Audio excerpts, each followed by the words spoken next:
ano niya napasok niya?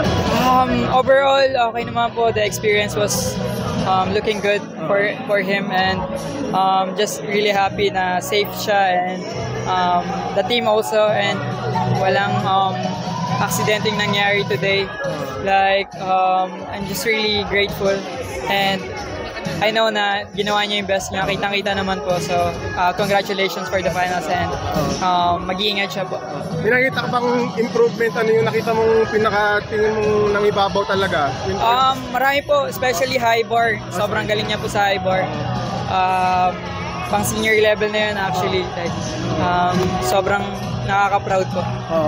Anong tingin mo sa kanya sa ibang events? Do you feel like may chance na mag-gold? Yes po, of course po. Especially sa high bar, di natin alam kung ano mangyayari kasi dyan po talaga madami nahuhulog talaga kasi sa finals, para siyang pommel horse. So like, focus lang talaga. And sa ano po, sa floor, kayang-kaya. Sa vault din, kayang-kaya talaga. Okay.